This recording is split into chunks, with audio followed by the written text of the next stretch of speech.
Hello guys, we are back with our next lecture. In this lecture, let us go through the next question. So this question belongs to GATE CSE 2017 set 2 question 37. Okay, so for this question I forgot to print the options, guys. I'm really sorry for that. Okay, so let us start. So the question is consider the C program fragment below which is meant to divide x by y using repetitive subtraction. Okay, so that sounds really good.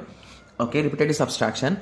The variable x comma y comma q and r are all unsigned integers. Okay, so which of the following condition on variable x y q and r before the execution of the fragment will ensure that the loop terminates in a state satisfying the condition x is equals to y into q plus r.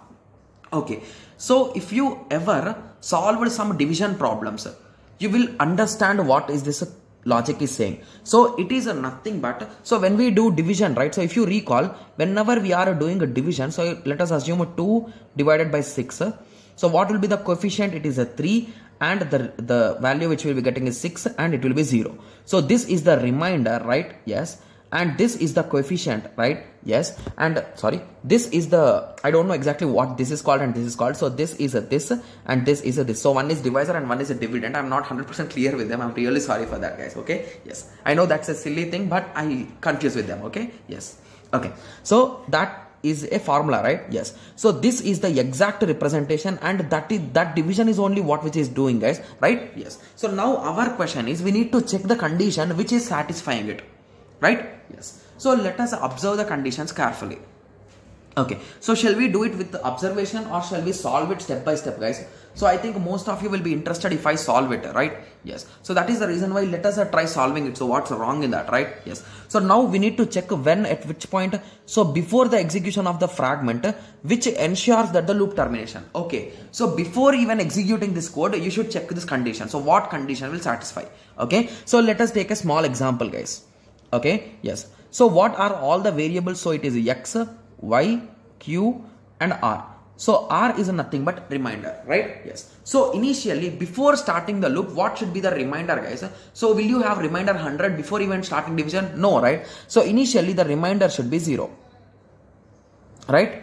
Yes. So initially the remainder should be 0, or in some codes, if you observe here carefully, where is x, guys? So if we assume x is our original value, then where is x?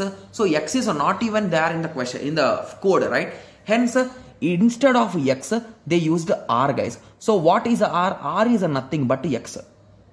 Okay. So few of you might be saying that how did I confirm it? If you observe here what we are doing, so how exactly division will be done, guys? So here what this code exactly is doing, let us try with this.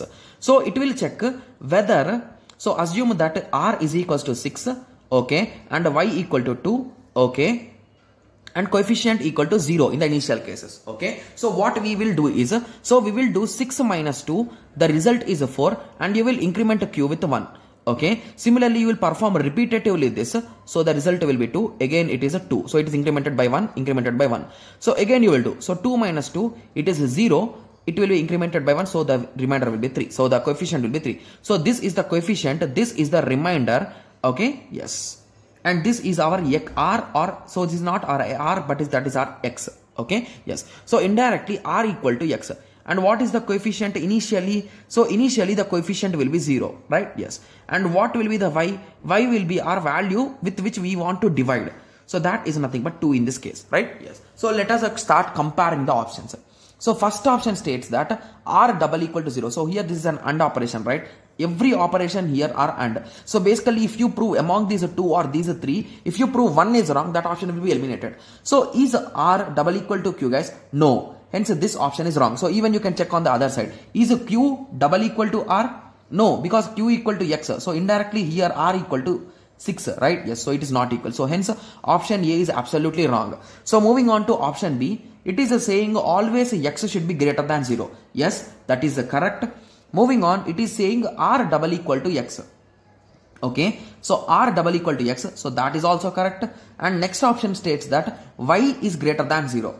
Okay, yes, that is also correct. But it is not saying what should be the value of q. So what should be the value of q in the initial cases, guys? It should be 0, right?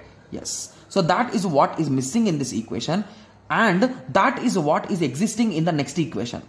So it is saying q equal to 0 and r double equal to x and y equal to 0, y greater than 0. So that is what we want, right? So yes. So based on that, you can say option C is the correct answer. And the next option states that, so let me check the option, it is q, right? Yes, q equal to 0. Okay, is coefficient equal to 0? Yes. And y is greater than 0. But what about value of r? That is missing here.